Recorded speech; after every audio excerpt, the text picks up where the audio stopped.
Zahra walks through the desert, her weathered face reflecting kindness despite the harsh sun. The sun beats down, the sand stretches endlessly, testing her resolve. A wounded scorpion struggles weakly in the hot sand. Zahra kneels, her expression softening with compassion for the suffering creature. In the expansive Sahara, Zahra approaches the scorpion with caution. With gentle hands, Zahra lifts the wounded scorpion. She applies a soothing poultice from her bag to the scorpion's wound. The scorpion relaxes in her hands, finding solace in Zahra's care. Inside her tent, Zahra moves quietly, the dim light casting eerie shadows. A rustling sound breaks the silence, and her eyes betray a hint of unease. She pauses, her heart pounding in her chest. Zahra cautiously approaches the tent flap, her senses on high alert. Selkit, the scorpion goddess, stands before Zahra, her beauty as captivating as the desert jewels. Selkit speaks softly.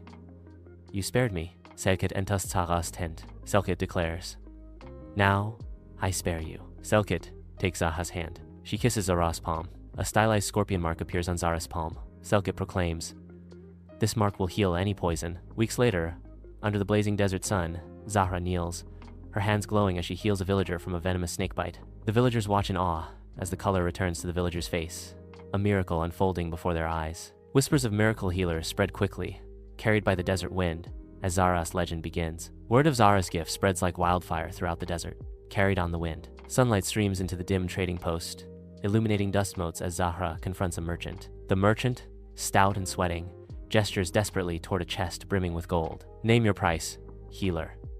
"My son. He is fading fast. They say poison." Zahra hesitates. Her gaze flickers between the glittering gold and the merchant's anxious face. Her inner turmoil intensifies. "He is corrupt.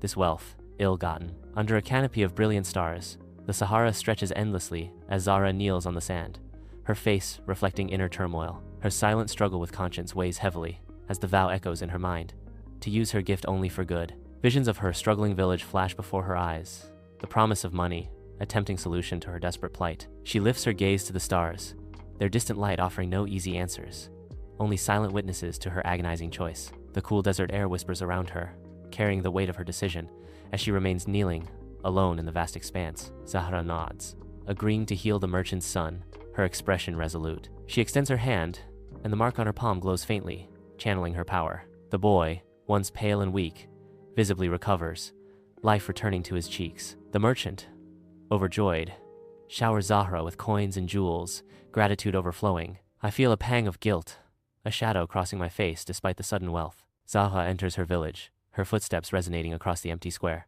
Zahra begins handing out money, her movements deliberate. The villagers erupt in cheers, their faces lit with newfound hope. Despite the villagers' joy, a sense of betrayal lingers. Inside the tent, Zahra stares at her palm, the scorpion mark fading ominously. The vibrant symbol blurs, signaling a grim realization. Understanding dawns, revealing the full weight of her actions. Fear and regret flood her eyes as the truth sinks in. A sob escapes, escalating into a cry of despair that echoes through the tent. Zahra ventures into the Sahara, her form stark against the endless dunes. Her voice, a fragile thread, calls out, "Selkit!" The sun ascends, casting fiery hues across the sand, but Selkit remains unseen. Long shadows dance around her, mirroring her growing despair. In the vast expanse of the Sahara, Zahra succumbs to the relentless heat, collapsing onto the unforgiving sand. Her strength wanes, her scorpion mark has vanished.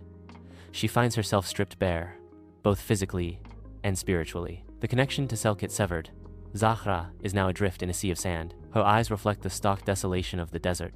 Years later, dust devils swirl across the Sahara, carrying whispers of forgotten tales. An old woman, her face a map of time, sits encircled by children, their eyes wide with anticipation. The setting sun casts a golden glow as the old woman begins, and so, the legend lives on.